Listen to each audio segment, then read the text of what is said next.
Shahbaz Khan. Is she a female? I suppose. It looks like a female, yeah. Although the word Azhar is used in the Arabic and in some Pakistani also as a male, but okay. We have another speaker who will talk about Hindutva, which I don't know what it is. This is an ideology apparently that is said to be has also some certain Islamophobic thing. What I suggest, with the approval of the management, that we will delay all questions till the end, and we will have all questions together. I have some questions also for Dr. Nazmul Islam, but we should be ready for the next speaker now. Okay. Azhar Shahbaz, please go ahead about the Hindutva, and we'll give you 15 minutes so we can catch up with the others. Okay. Please go ahead. Is that Mr. So it is Mr. Azhar, not Miss Azhar. Okay. And I believe in that way only. God created human being into male and female, not a third kind. So it's only two genders, not three genders. Okay, please go ahead, Mr. Azhar. Okay, thank you very much, Professor, for giving me this opportunity to speak at this forum. I hope I'm audible to all of you. Okay. And my screen is visible? Yes, go ahead, please. Okay, thank you very much. Okay, the topic which I'm going to talk about today is Hindutva ideology inciting Islamophobia and impediments for pluralism and democracy in India. So this particular research is about explaining the concept of Islamophobia and doing the case study of India. And when we talk about the concept of Islamophobia, so there is no much consensus on the definition of Islamophobia. So while I was going through the concept of Islamophobia, I found it very heterogeneous, and there was a lack of coherent and unified assets when we explain this term Islamophobia. Like, for example, there can be an incident which is Islamophobic in one context, but at the same time, the other party can perceive it in a very, very different way. So in very easy words, Islamophobia is an anti-Muslim racism. So Islamophobia, the definition which actually I would like to share here is from Runnymede Institute or a Runnymede Trust UK in 1997, that Islamophobia is any distinction, exclusion, or restriction towards or preference against Muslims that has the purpose or effect of nullifying or impairing the recognition, enjoyment, or exercise on equal footing of human rights and fundamental freedoms in the political, economic, social, cultural, or any other field. So when we try to explain this particular term Islamophobia, so what I have studied so far, or what I assume, or what I analyze, that it is more of an irrational hostility. Brother Azhar, please, can we go on to the Hindutva? Because really, everybody has defined the Islamophobia. Okay. For the past 2 days, we've been hearing 7, 8 definitions, so it's okay. Go on, please, to Hindutva. Okay, perfect. Okay, so coming towards my case study, and that is about India, and there is a particular ideology called as Hindutva ideology. Hindutva basically is a Sanskrit word, and it is a combination of two words, Hindu and Tava, that actually means Hindu way of life or Hinduness. And this term was actually coined in 1923.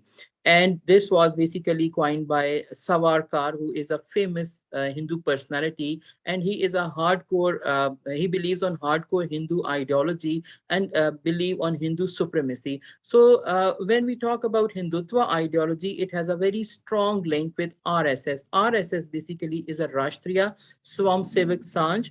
And again, in Again, it's a very right-wing Hindu ideology, and it is a Hindu nationalist agenda which was founded in 1925 to strengthen Hindu community. And it is believed that this particular RSS is very much foundationalist, and they are inspired by the ideas of Adolf Hitler, and they try to replicate the same model of Nazism in India.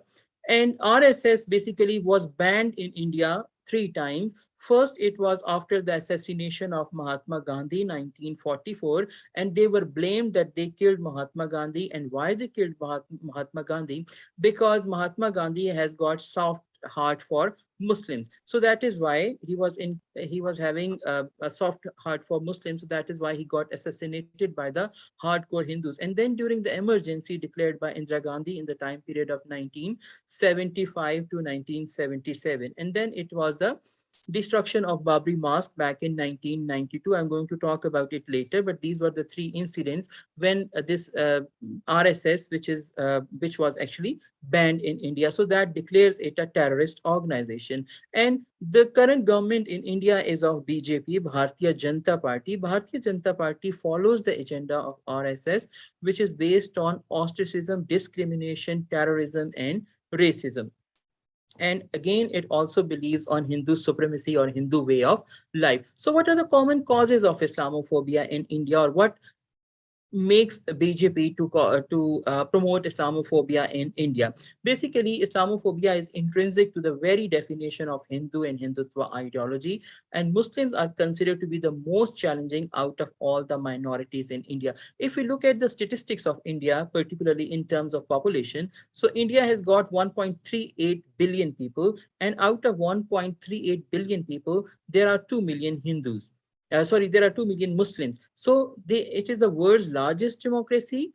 And in that world's largest democracy, Muslims are the world's largest minority. So that is a major threat for Indian government at this point of time. And then agenda of Hindutva ideology is absorbing minorities into its ideology. As I said earlier, the key core of Hindutva ideology is Hindu way of living. So they want to involve all minorities together in the culture, society, and politics, and constructing a homogeneous identity. And for Muslims, that is not acceptable, because we have our own code of conduct, and we have got our own Islamic principles and framework on which we want to lead our life. And connecting ourselves to Hindu ideology or Hindu mythology is not possible.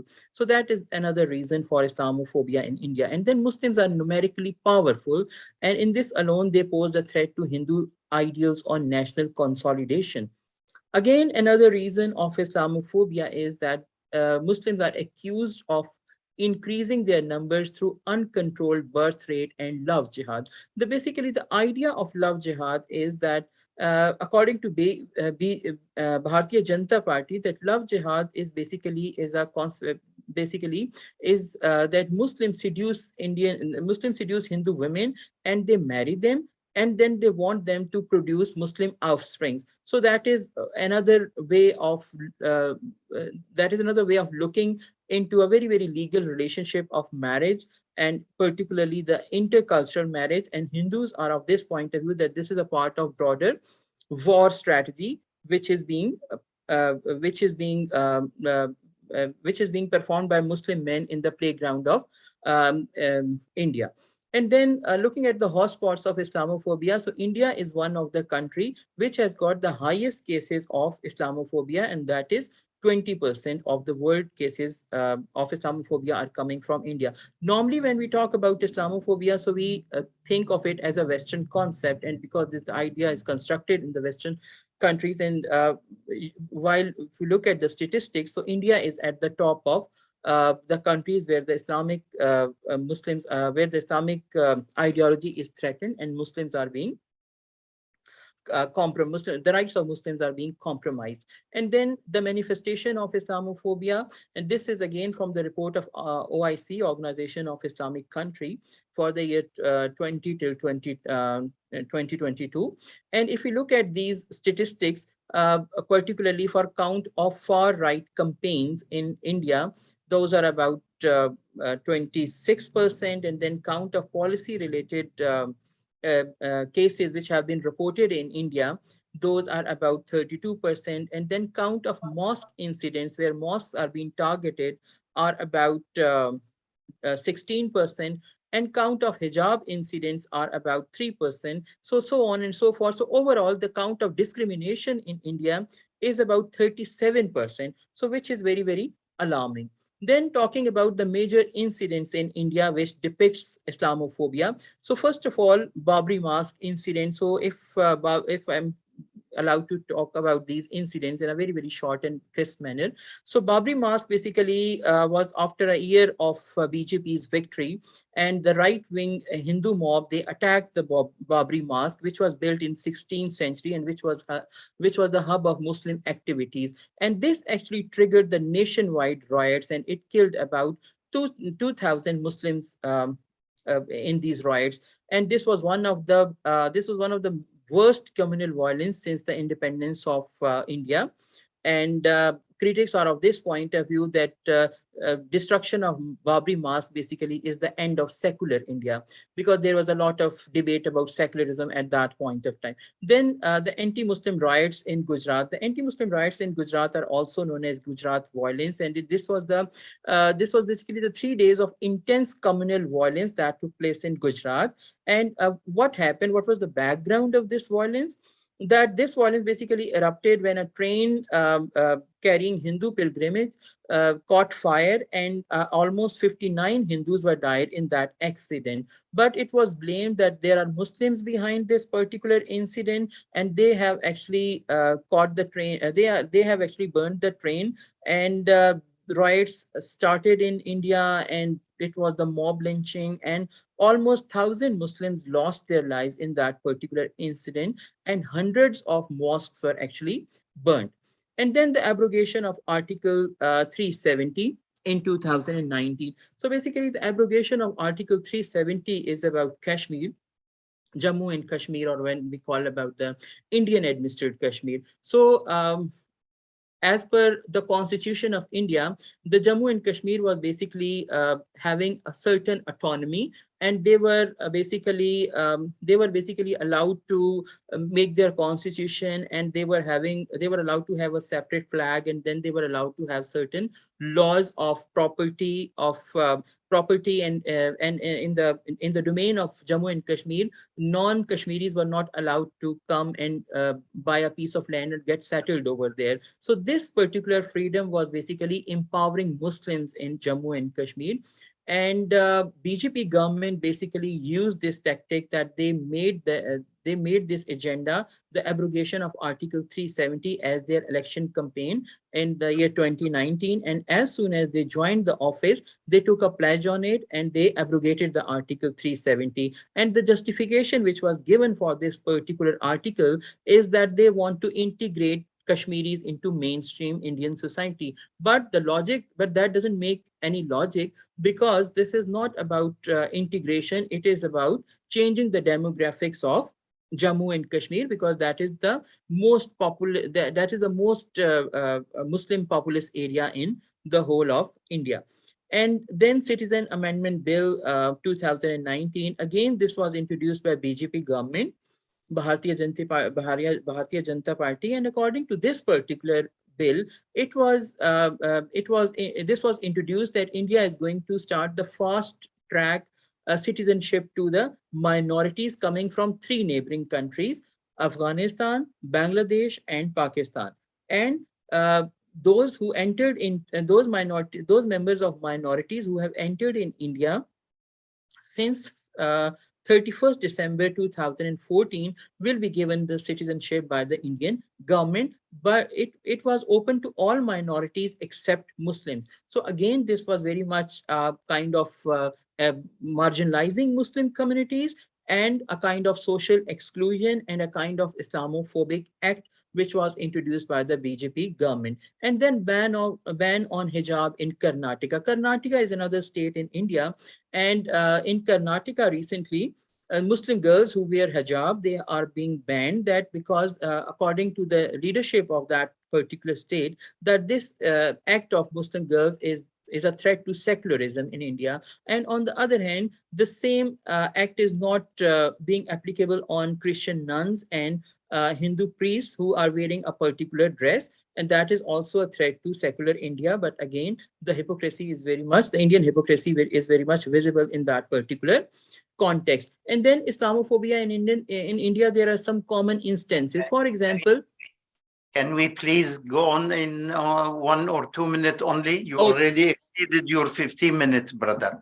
okay, let me jump to the conclusion. So there are so many biases in Indian society which are actually targeting Muslims. For example, they are called as meat eaters, or they have got separate places to live in different cities. And then there is a saffronization of India. And then in educational institutions, for example, madrasas, in different parts of India, particularly in Assam, madrasas are being called as that they are promoting a particular mindset of extremism, and they must be banned, or in other words, that the secular education must be provided to the students. So such kind of things are being introduced. So to conclude, India's endangered democracy, that India claims itself the largest democracy, but basically this largest democracy is targeting its largest minority. Hate speech and discriminatory laws are very much in practice in India, and Muslims are considered as a threat to national security. Okay, sir. Thank you very much. Thank you. Our next speaker is Hannan Hussain, and is going to be also online. Hannan Hussain will speak about nationalistic politics and Islamophobia, the case study of Muslim majority Asian countries. So let's see what is Mr. Hannan Hussain. Please go ahead, please. And okay. You have 15 minutes, and then we will get time for questions. So please summarize your presentation in 15 minutes. Thank you. Do we hear him? How is the system, the internet? Do you hear me? Did you hear me, Mr. Hannan? Yes, I can hear you. Please go ahead. Absolutely. Yeah. Thank you so much, Professor. I understand everybody is going to be tired, so this is going to be a very concise 15-minute presentation. Grateful to SIGA for the opportunity to present. So, nationalist politics and Islamophobia, how does that turn out in ASEAN countries, Muslim majority? Let's have a look. So, the focus is going to be on Indonesia, Brunei, and Malaysia, 3 Muslim majority countries. It's a 10-member Southeast Asian bloc. As you can see, there's widespread, appeal for the spread of Muslim faith, and most prevalent by both faith and size, underlining the importance of this subject. 2 key concepts with relation to Southeast Asia are going to be a focus in this presentation. So we talk about the advancement of Islamic populism to political and social conflict. What does that mean? It means that all these countries, Indonesia, Brunei, as well as Malaysia, are Muslim majority countries. So whatever conflicts we see between politics and social, in turn translate into populist appeal. So populism in Muslim majority ASEAN countries can then be framed as Islamic populism, helping you understand it through a conceptual lens. As evidence, this has also been used as a vehicle for anti-colonial rebellions. We look at Brunei Darussalam, was the name given to Brunei prior to its independence in 1962. So Islamic populism has been used as an anti-colonial vehicle, a very unique concept when we talk about Southeast Asia. Very quickly, on Islamophobia having distinct footholds. So when we look at Malaysia, Indonesia, Brunei, there are different expectations of what constitutes Sharia rule. The hardliners, the moderates, and within that struggle, one of the takeaways that we get is that because we have these different variants of what Islamic rule looks like, it allows a lot of electoral leverage. And we've seen that in Malaysia's elections as well. The moderates tilting towards the religious support. Is that really representing unity on Islam? Not quite, but from an electoral perspective, it's quite a compliment. So we look at Indonesia. The surrogate Islam in 1911 was a defining pre-independence movement in response to Dutch colonial rule. So the Dutch basically had a focus on having a grip on how Indonesia would evolve as a society, and then surrogate Islam, using Islamic principles, was able to advance a movement. So that was unique in that context. At the same time, I think surrogate Islam's advancement has also led to different views about how you would perceive inclusive Indonesian independence. This is important because 1911 was way before Indonesia got independence. At the time when you had these populist movements coming up, there was a lot of debate about independence for Indonesian politics should look like in the future. So when you have movements that are calling for, Islamic rule, even though there were a lot of justifications about it being equal, there was this tension between objective secular Indonesia post-independence and what the Islamic principles will reflect. Again, underlining the tension within the country. Two very important reference points for everybody. We've seen attempted Islamization of the Indonesian constitution in the 1950s, then again in the early 2000s.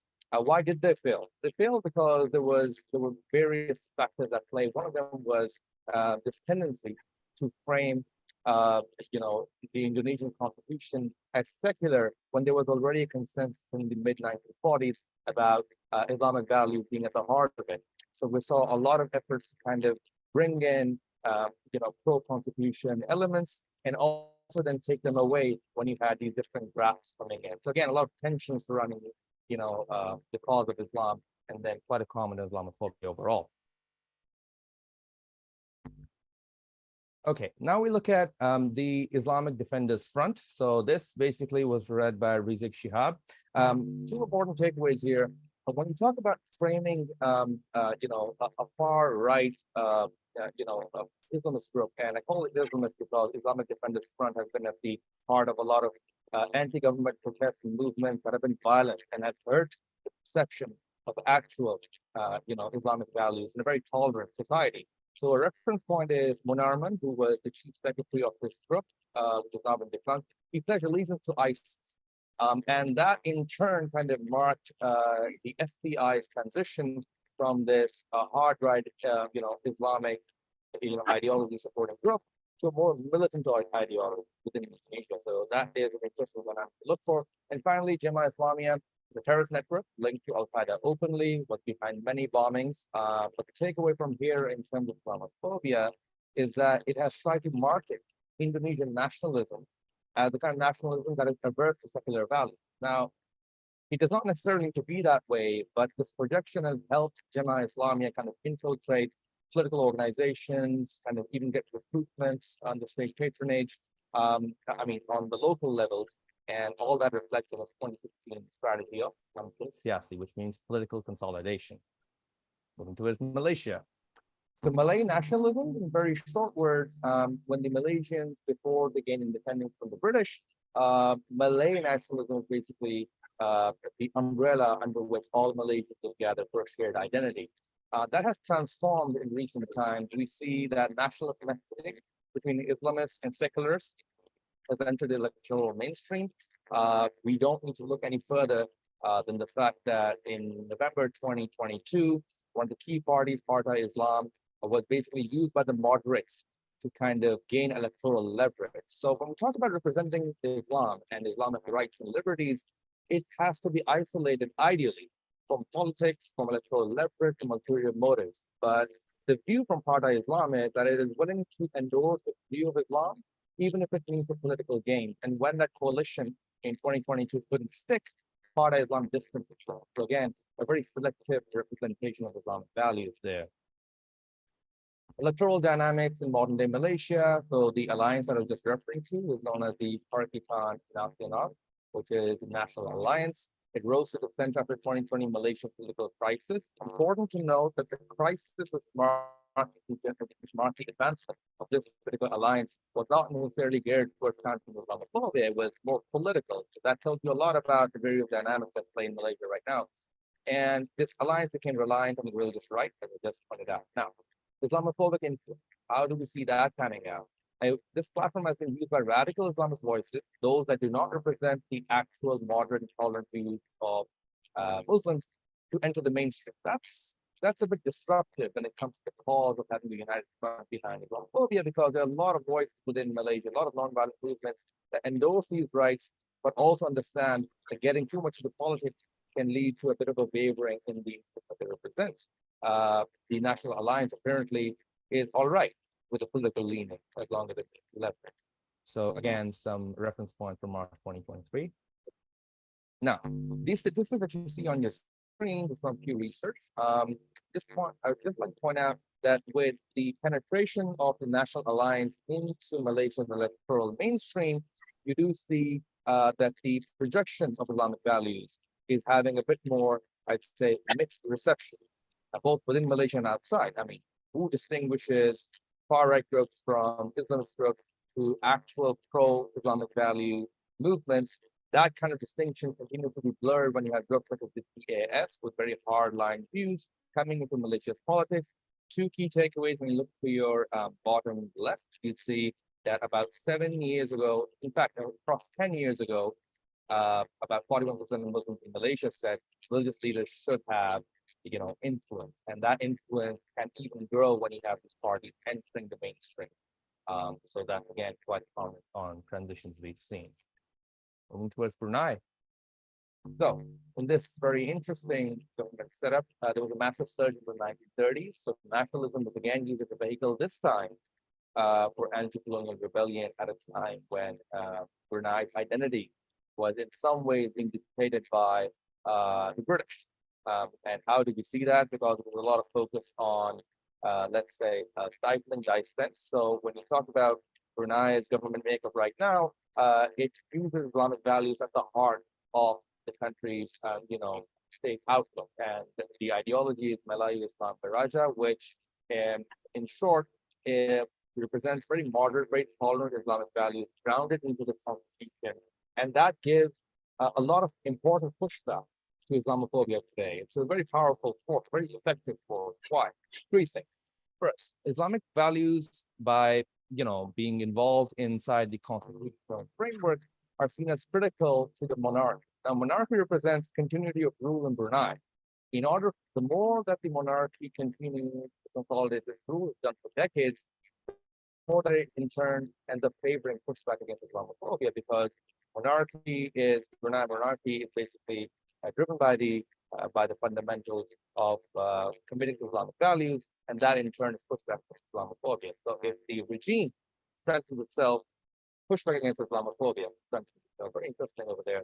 Now, state ownership for MIP, as I just said, because the state owned, and this is from the Constitution when we talk about how it's projected, it says protection of non-Muslims, non-Malays, conditioned and compliant. So there's no exclusionary view of non-Muslim. That's important because Islam is a very tolerant religion, and very few constitutions are able to reflect that and practice that in equal measure. We have evidence from Brunei. Then we talk about Brunei's gains against anti-Muslim sentiments. So you look to the lasting impact of the 1962 rebellion, the one that I was just talking about. It gave birth to their ideology today. It has weakened the case for Brunei's constitutionally backed Islamic values taken for granted. So when we talk about why haven't very far-right turning to militant groups surged in Brunei as opposed to Indonesia or in some ways Malaysia, that's part of it also owes to the unique government structure of Brunei. And it's important to note that when the rebellion was taking place, there was a debate about there being democracy or there being, the rule of a monarchy. And based on how there was a lot of colonial scheming going on, Brunei came to the consensus, hey, we don't want democracy because we feel this would better reflect the aspirations. So favoring Islam, favoring citizen rights, as well as minorities, all under one constitution, quite an advantage. Now, beyond ASEAN, Brunei has also been a staunch proponent, a supporter of action against Islamophobia. We see the International Day to Combat Islamophobia was also backed and championed by my own country, Pakistan, and a zero tolerance approach signaling within ASEAN. 2002 Bali bombings, Brunei was very, very quick to condemn that.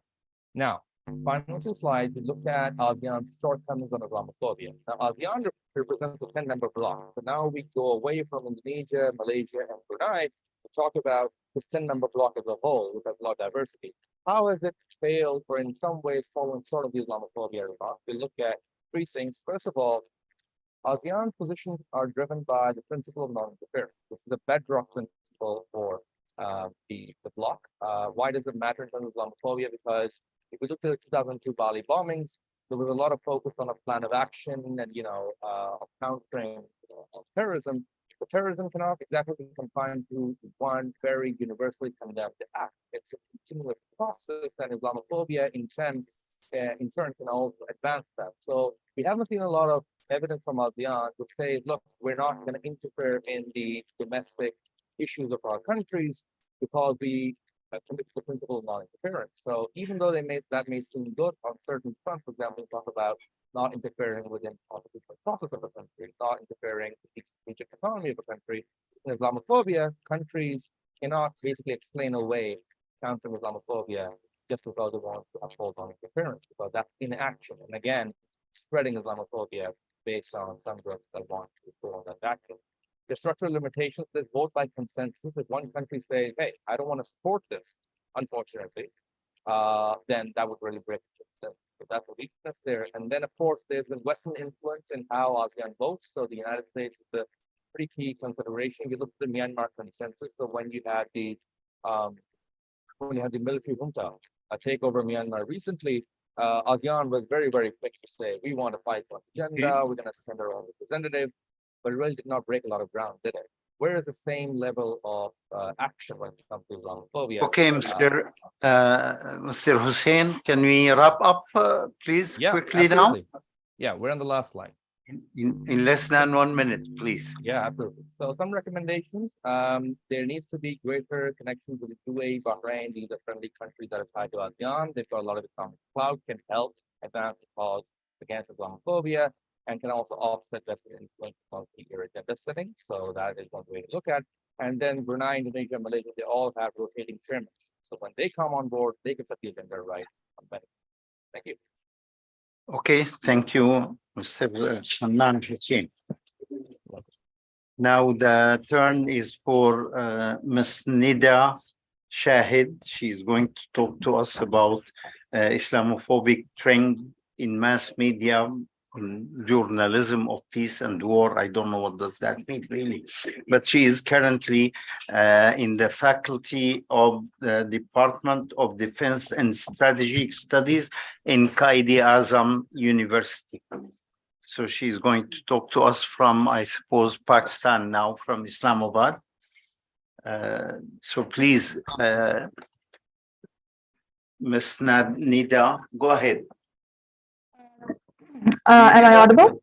Yes. Am I audible? Yes, you are. Okay. Thank you so much, Professor Kaf and Siga, for giving me this opportunity to speak on a very important subject. And yes, I am currently in Islamabad. Unfortunately, I couldn't travel for this conference. As Professor Kaf said, I will be talking about Islamophobic trends which are prevalent in mass media. And I will be looking at them from the lens of war and peace journalism, which I will, of course, explain because I'm sure most of the people here are not familiar with that. But before I get into that, I actually want everyone over there to actually raise their hand in their heads.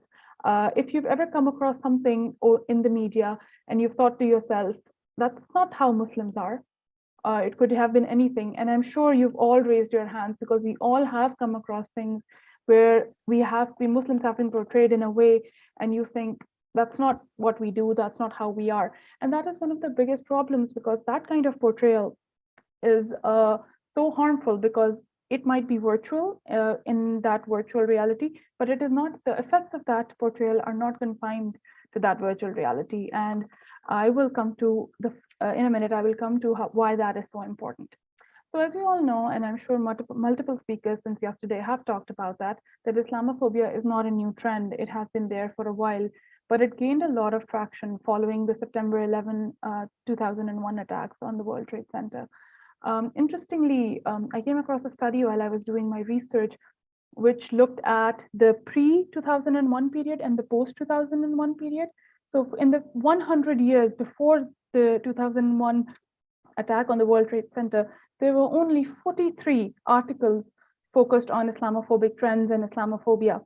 But in the post-2001 3 decades until 2020, there are over 7,500 articles on Muslims and Islam, and which have Islamophobic underpinnings. So this is just one example of what an important issue this is and how much it has expanded in these last 30 years. So a lot of scholars have done a lot of work on this issue, and they have kind of unanimously concluded that the mainstream media portrays Islam and Muslims in a very negative way. This can include issues such as, this can incite real world consequences with issues such as discrimination, hate crime, political polarization, just to name a few. So let's go back to those 7,500 research articles I was talking about.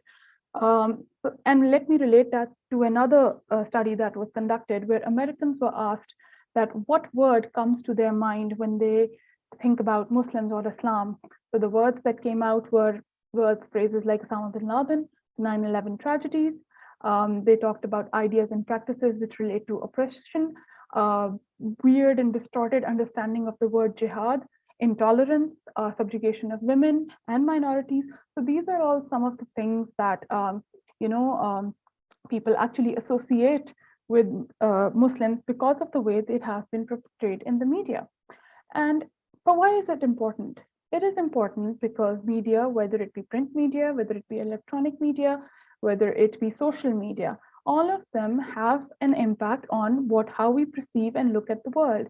So if you look at the media from the framing theory perspective, framing theory talks about the fact that whatever individuals see and read in a newspaper or in word format, it has an impact on how they view the world. And the same thing is then repeated in the same way with the cultivation theory, which talks about television media or media which is more visual. And that also says that anything you view can impact your subconscious and consciences in very clear ways.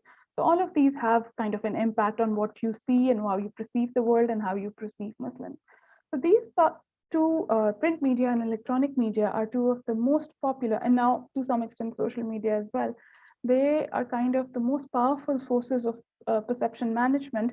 And if you juxtapose with the unending sort of portrayal of Muslims and Islam, then the problem becomes very clear on its own. So now, before I actually go into the details of my research, I'll just take a few moments to actually give you a little bit of a background on what war and peace journalism are, because as Professor Kauf said, he has no idea, and I'm sure a lot of you also don't have an idea. So these are two different modes of reporting in the media, which were first introduced by Johann Holterg in 1997.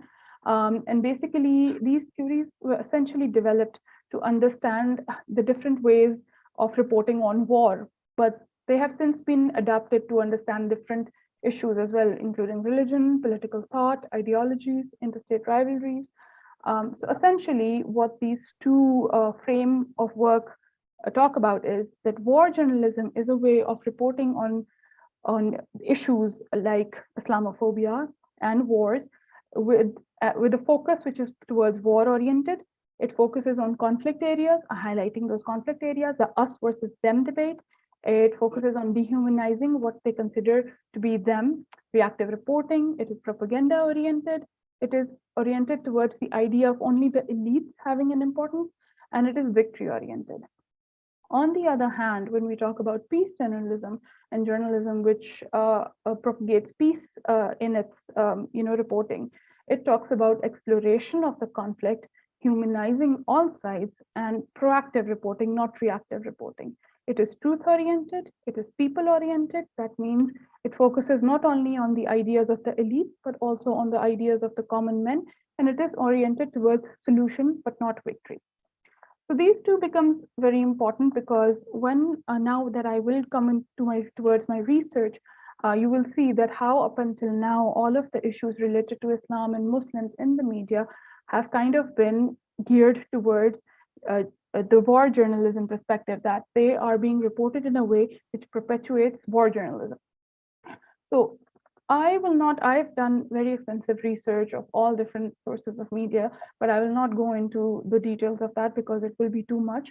What I will do is I will highlight some trends which I was able to identify. So the first trend that I was sort of able to identify was that across all sorts of mass media sources, one of the things that is very problematic with regards to Islam and which perpetuates ideas of Islamophobia is that Muslims are a homogeneous entity. They are devoid of separate thoughts, and they are always embroiled in conflict and violence. So this basically erases the humanization of Muslims as people. It puts them into one identity, into one particular aspect, and it devoids them of the individuality. Another very common theme, which my previous speakers, fellow speakers have also talked about, is extremism and terrorism, which is a very common and very often reported trope that we see practically, particularly everywhere. And the third kind of issue that I identified, which was very common in all of these different media sources, was that there is a very common thread in media reporting which love to differentiate between the Islamic culture and the Western culture. And many scholars have conducted extensive researches. I myself actually looked at different daily newspapers from British press, from US, so newspapers like The Guardian, The Observer, The New York Times, and they often show Muslims as this irrational, antiquated, averse to liberal values and democracy beings. And then all of these assertions kind of feed into the us versus them debate, which is a characterization of war journalism. And of course, the same trends are repeated on social media platforms as well. Nigel Kosky, who is a very well-known journalist who talks about these issues, he did extensive research where he talked about, he looked at social media groups which talk about Muslims, and some of the most common words at describing Muslims were words like dirt, filth. There were accusations of rape, pedophilia, incest, terrorism. They were described as dangerous, untruthful, as an outgroup. So all of these are very problematic things that have come up. So now, just quickly coming on to how war journalism actually fits into that. So the war journalism perpetuates the idea that the ideas of the elites are the only important issues. So if you see anytime you see in the media that it is only the leaders' positions which are being perpetuated again and again, and they are very open about talking in Islamophobic terms. One of the examples is if you look at all the school shootings and hospital shootings that have happened in the Western spheres in recent years, none of them actually say that the shooter was a terrorist, but add a little bit of a beard and a little bit melatonin in there, and the word terrorist starts creeping up. So this is all that I've said until now is essentially the problem. That, you know, this is the problem that we have, that sort of Islamophobia issue is there, but then what's the solution? So one of the solutions is by reflecting on the prevalence of these Islamophobic trends, and we have to ask ourselves a question that what is a better way to represent Muslims that prioritizes fairness, inclusion, and accuracy? And the answer could lie in the principles of peace journalism, as I have already highlighted them, and I will highlight them further a little bit as well. So alternatively, what are some ways in which we can provide a better viewership of Muslims? And what I'm about to provide are very novel ideas, but I think if you provide 10 novel ideas, which are larger than life and difficult to achieve, I think 1 or 2 will actually work. So I'm going to put them out there, and it is up to all of us to actually see if we can, translate them into any sort of a policy. So the first thing I think that's very important to do is to highlight the diversity of the Muslim world. It is a need to show that Muslims are not a monolithic group. They are very different people. There is a lot of diversity within the Muslim community in terms of ethnicity, linguistics, cultural backgrounds, and all of that. The second thing is to humanize the Muslims. So this can be done by showcasing that all people are individuals. They have their own hopes, dreams, and aspirations. This can involve personal storytelling, showcasing contributions of Muslim people in power to their contributions to society, highlighting their achievements. The third and very important thing is contextualizing conflicts. So a lot of times, Western media tends to, or mass media anywhere in the world essentially, tends to showcase Muslim conflicts as this sort of infighting without any historical, political, social context. So I think there is a need to contextualize internal conflicts. And amplification of Muslim voices is, of course, a very, very important issue that needs to happen. And of course, there's a need to avoid stereotyping, which is kind of easier said than done. So these are all novel ideas that I've come up with, but there are some ways that these can be put into practice. So what are some of those ways? One of the ways is by hiring more Muslim journalists. I think there's a dearth of that. Another way could be offering trainings, and we are part of this conference, and us are a part of that training that, on cultural sensitivities and cultural competences, wider engagement with Muslim community groups, and in order to build relationships that last, promoting diversity and inclusivity in newsrooms and in terms of sources that you use, positive storytelling, balanced coverage of conflicts, and essentially a responsibility that all of us have to actually use our platforms, whatever they may be, to actually counter any biased reporting that we come across. I think if all of us... Can we leave the remaining for the questions? Yes, I'm actually done. I was just going to conclude anyway. Thank you very much. Please go ahead and give your conclusions. Yeah, what I just wanted to say that there is a clear call for action for media organizations to take proactive steps to promote more balanced, fair, and accurate representations of Muslims. And this can help in interfaith understanding, dispel harmful stereotypes. And I think all of us have a responsibility in that regard. Thank you very much. Okay, thank you very much. Well, now we have 40 minutes, I suppose, for questions and answers. So please, the other three speakers online, stay with us, the three of you, right? So we have them, the three, and I'll leave the floor for the questions, or should I make the first one? And I want to make a little comment at the beginning, and then yes, I recognize you and you. Okay. And others anyway, if you have questions. The area of Southeast and Southeast Asia used to be very respectful to Islam and Muslims. And when we look back in history, we find that Muslims were considered the better kind of people in those areas. And when Muslims went there at the beginning, they were welcomed, and they were really considered honest, good trader. They offered them their daughters and sisters in marriage, and they got mixed with them very much, especially in South India and other South Asia countries, all of them. So the Muslims were welcomed for historically very much. What has happened? Why the change? And the change apparently wasn't ancient. It came only recently, probably over the last maximum 40 to 50 years. So why is it? And this is a question to all the four speakers, really, that I want to place. But I'll rather, before having them answer that, getting the questions from our colleagues here in the audience. So I'll start with the gentleman there, and then the other gentleman, Kazi. And so please go ahead.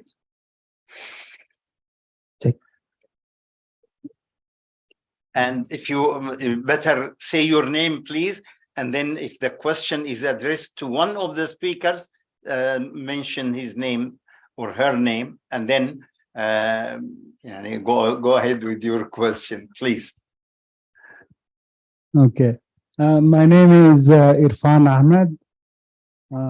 So I wanted to make one comment and pose one question to Dr. Nazmul Islam, but I think its relevance will be for other speakers as well.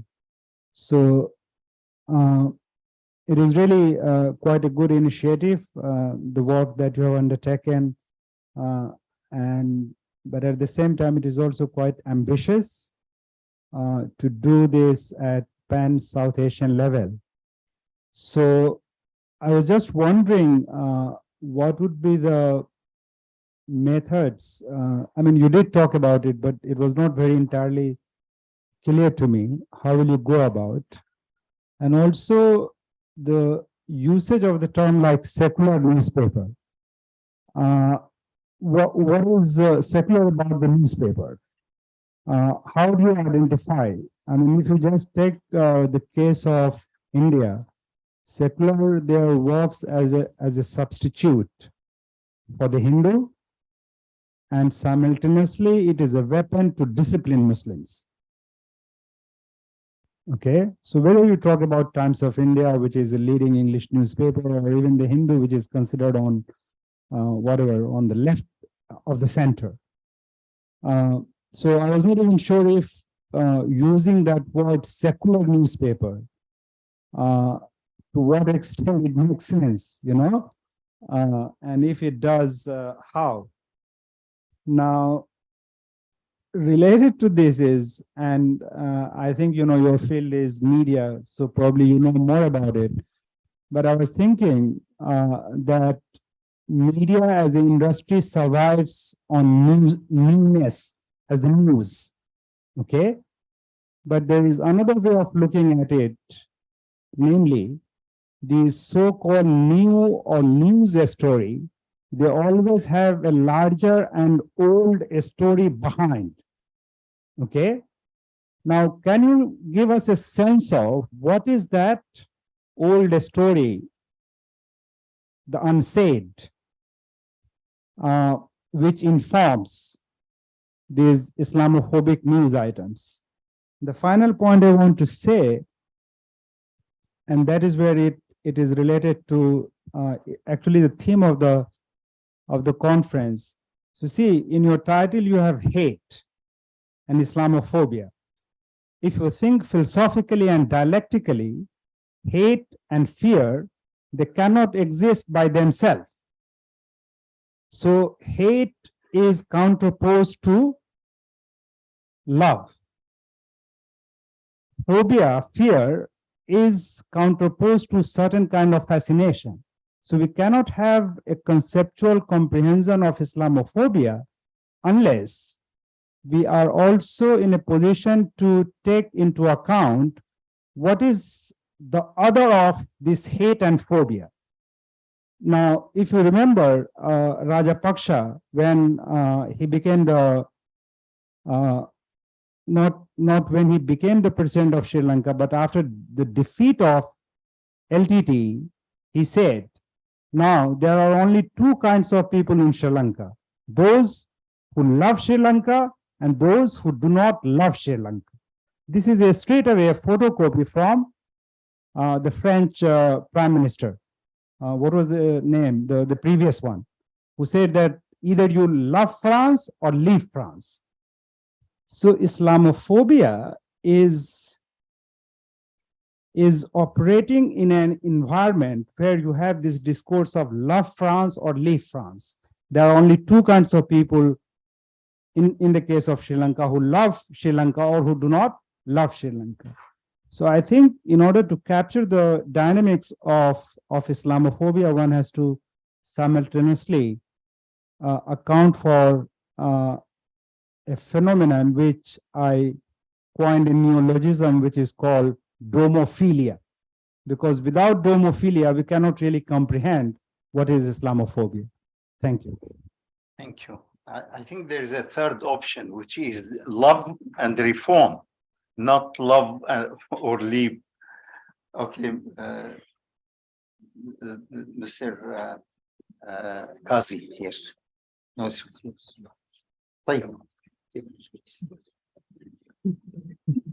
my comment is really very short, and it's in line with your comment. What you have said, which is the introduction of Islam in the Asian and India, it's because of the behavior of the Muslim. Now, with the political changes and the hope for the secular people to gain momentum, they all believe and they are strongly advocate that the only opposition to them will be Islam. And therefore, they have to create whatever they can to mispresent Islam in order for them to achieve their objective.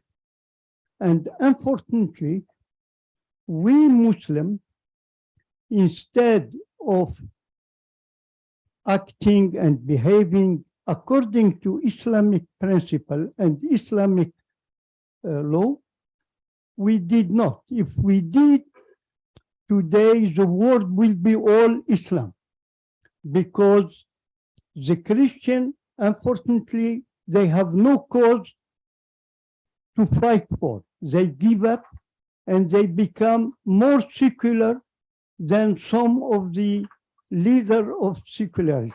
So the issue is why we did not take the opportunity of the Islamophobia in order to spread Islam.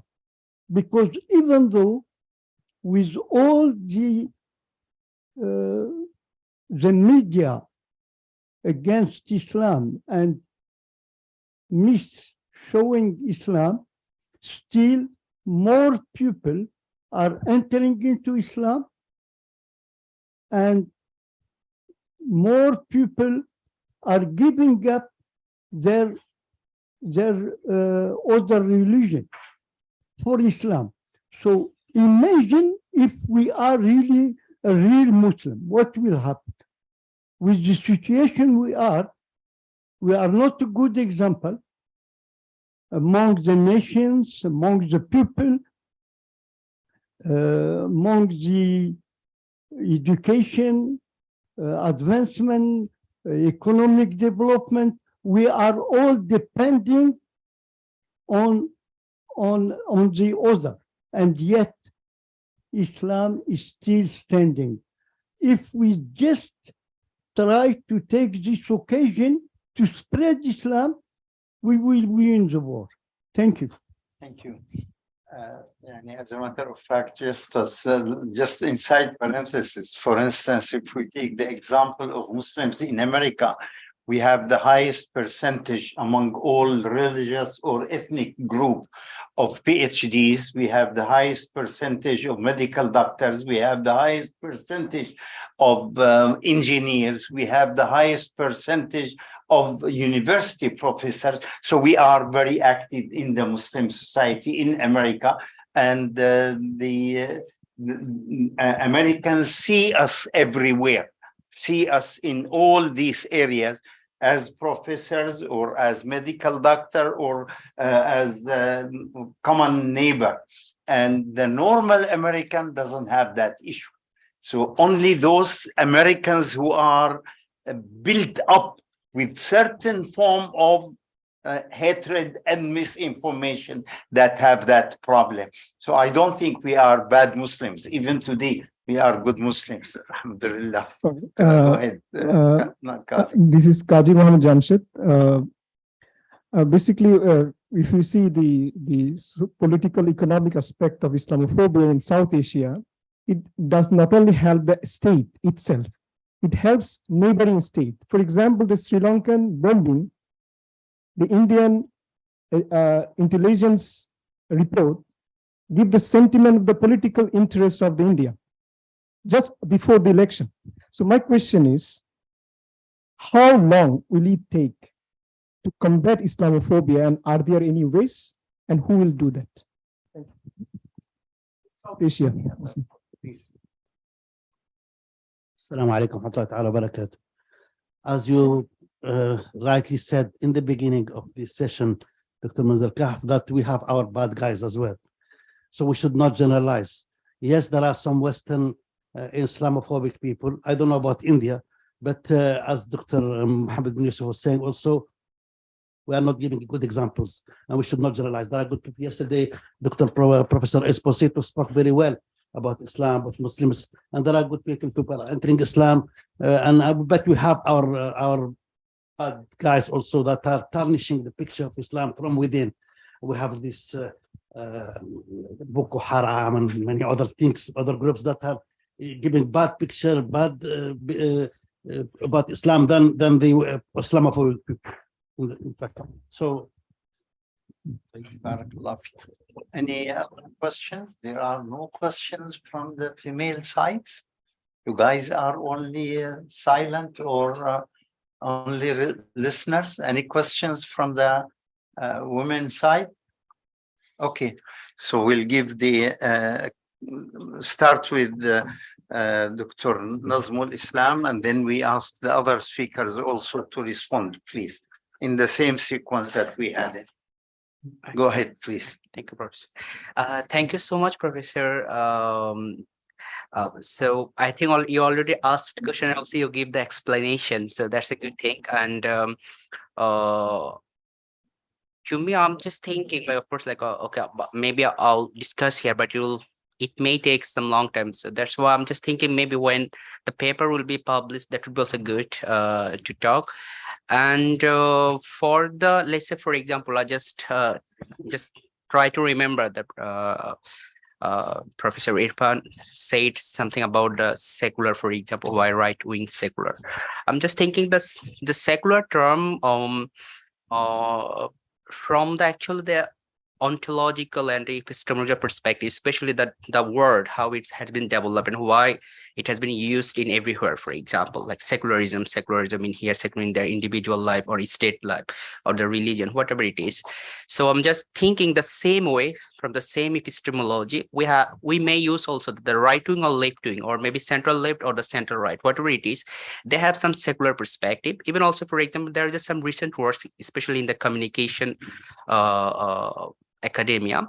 They also try to work those things. For example, try to look at like whether this kind of industry, I mean, the media industry, are this secular industry. For example, especially they are not using those things from the secular industry, rather they are using for the religious industry. Like let's say, for example, okay, this newspaper, especially from the Muslim countries, this newspaper has linked with these Islamist groups, and then they identify this newspaper as, let's say, for example, pro Jamaat, for example, pro-Ikhwan or something, I mean, pro-religious newspaper.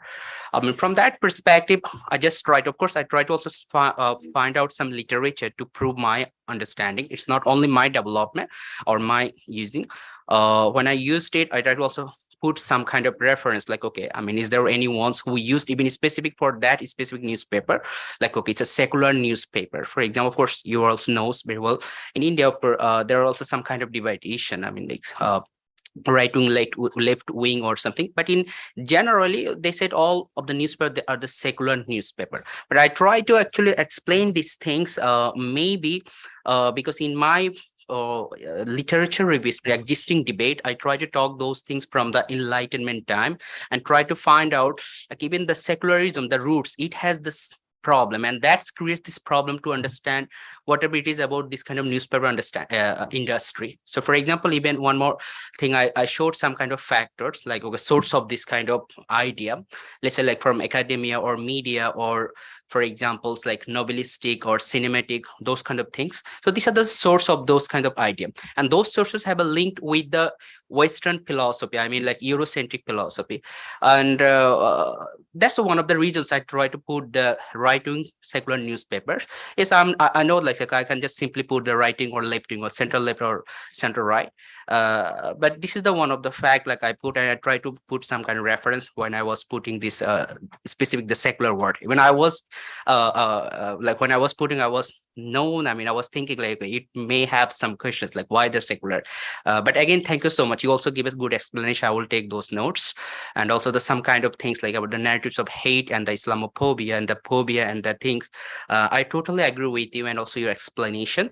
But when I put the narratives of hate, I just try to see, because it's a simply try to see the specific newspapers and try to see their words and specific events. So try to see that the discourses, like how they use those kind of words during that specific event, let's say, like especially the 1 week of that time. So for a specific time, I try to see the next week, I mean the 1 week, what kind of news, articles, columns has been published, and how they represented those kind of news inside those articles.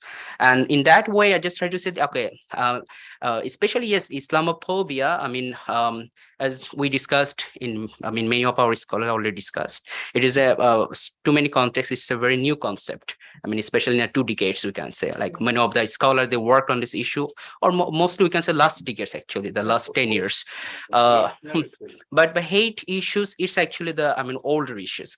But again, I mean, there's also many scholars, they're working on this issue. I mean, they are saying like, okay, we have a problem with this kind of Islamophobia, like Islamic economics, Islamophobia, Islamic, I mean, everything we are putting Islam. So this is also another kind of debates. But as I said, I will not go those kind of debates and my arguments. And I also agree with the professor. But I'm just only looked on that specific period by looking and by exploring the specific keywords to put some kind of specific codes, and just try to see like, okay, is these words have some kind of link with the narratives that produce the hate, and then that hate, is there any link with the Islam and Muslim, and then try to link with that Islam and Muslim with the Islamophobia. So that's I mean, the basic formula when I use the methodology. And of course, I do not talk too much on the methodology. Anyway, thank you so much. Mr. Azhar, do you have anything to add or to answer? Azhar, do you want to add anything to these questions that came? Sorry. Mr. Azhar, do you have to add anything to what is being said? Am I audible? Yes. Okay, thank you very much for raising such important points. And it again is a very, very learned insight I have taken from the points, and I have jotted it down. Some of the points I would like to add upon. For example, this has been asked that what is a secular newspaper and what is a secular journalism? Like it again depends upon where you are coming from. Particularly, we are living in Pakistan, and Pakistan is a Muslim majority country.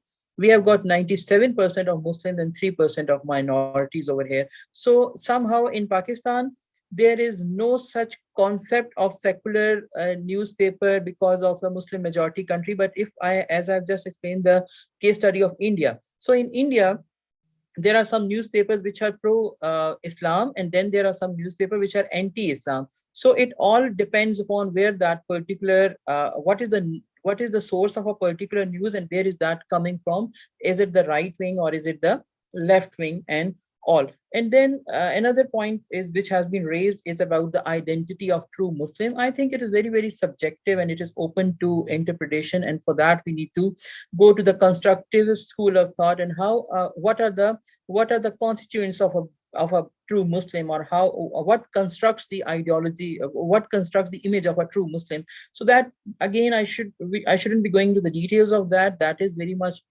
subjective and open to interpretations. But obviously, different states have got different narratives, and narrative building is something which is very much aesthetically done. Like, for example, when we talk about Islam, and when we talk about Muslims, and when we talk about Buddhists, or when we talk about Christians, it is all about how you construct a particular ideology, and how you construct a particular narrative, and what are the key agendas behind that particular narrative. And then it is about how, and someone has just mentioned that this Islamophobia has got a spillover effect. That is very right, and I very much agree to this particular point of view. If we take the example of Asian continent, like it is originating from one source, and then it is being transferred to another country, and so on and so forth. Like the example of Southeast Asia has been East Asia has been discussed, and then the South Asia, the influences from South Asia. Yes, that is very, very right, that Islamophobia can be transferred to the neighboring states, or we can take samples or case studies or examples from different countries, and we can implement or apply those cases in our own state, and we can always find a point of inference in that particular context. And then the point was raised that how to combat Islamophobia. So combating Islamophobia I would say, is not very easy. First of all, we need to, as all of us, as I think we will be agreeing on this particular context, that Islamophobia is a very, very heterogeneous concept. First of all, we need to make it homogeneous. We need to make it coherent. We need to find a unified approach in all the countries, that what constitutes Islamophobia and what doesn't. And then we need to build a counter narrative on that. And then consensus building is first is consensus building, then it is counter narrative, and then we need to come up with the role models who are actually as the identity of true Muslim has been just mentioned. I would also like to add that identity of a true Muslim society, that should also be presented as a role model where there is social cohesion, where there is interfaith harmony, where there is pluralism, and where there are the democratic models being implemented. So if we can come up with the example of a true Muslim society, then we can always talk about how Muslims should behave and what kind of narrative can be coming out of that particular society. I think that is my take on the comments which have been mentioned just now. Thank you very much. Thank you. Mr. Hannan Hussain, do you have anything to add, please? And in 2 minutes? Yes, absolutely. So one by one, I'd say a lot of interesting comments have been made because we've been talking about how to combat Islamophobia. A couple of the audience also mentioned it. Look, we do have starting point. I think at the domestic level, when you look at, for example, countries such as Malaysia, such as Brunei, you even look at many countries in the Middle East, there has been a conscious effort to stamp out threats that represent that of Islamophobia. I think the challenge right now is to institutionalize that at a multilateral level. We do have evidence in Southeast Asia. So when you look at in the wake of the 2002 Bali bombings, Asean had given way to a document called as the Bali Concord. And that had representation and support from the entire bloc. That can be used as a template to say, okay, we did get together on those challenges, but many of the irritants in the form of terrorism, in the form of hate speech, in the form of targeting of Muslims continues to be represented. So let's just use that consensus, that reference point, to kind of make this not just about one event, but about multiple events. I think Muslims all around the world can do that now that we have a day on combating Islamophobia.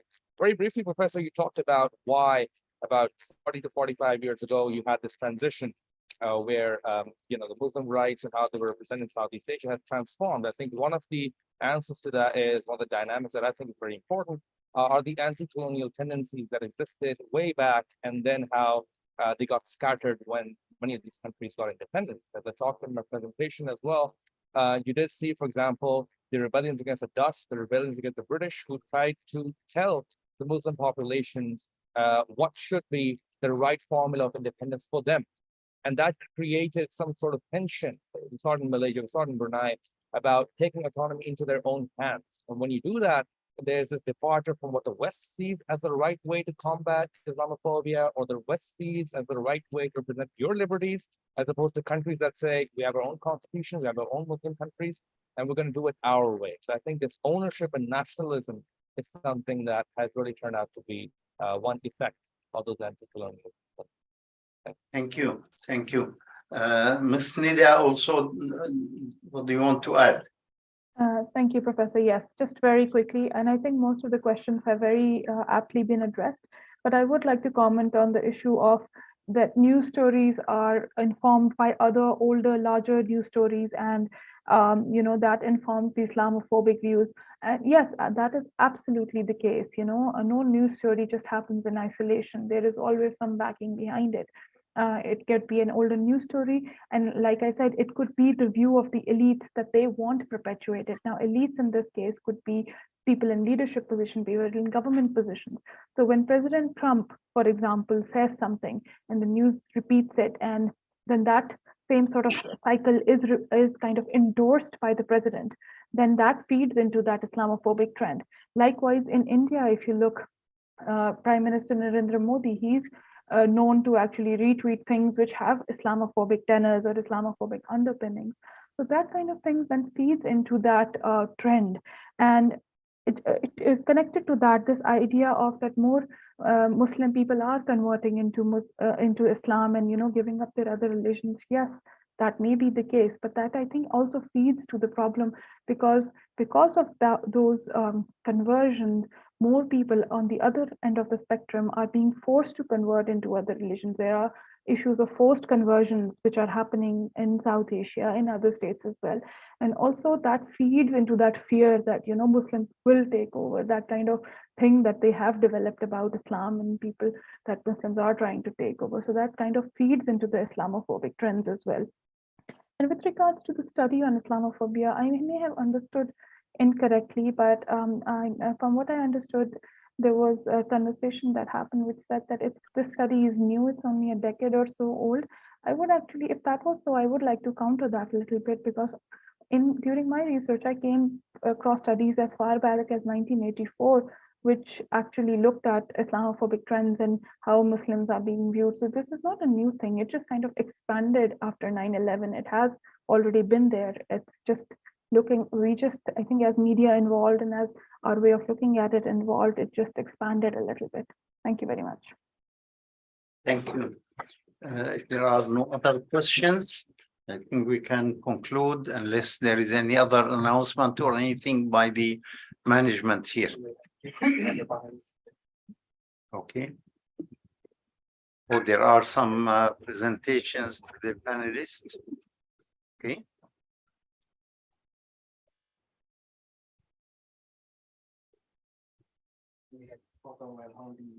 Okay, but I am going to invite Mr. Muhammad bin Yusuf, who is visiting us from the United States, an old Nigerian person, Algerian person.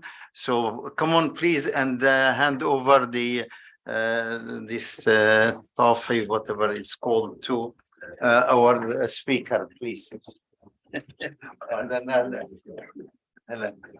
Okay. Yeah. It's a very okay. So, okay.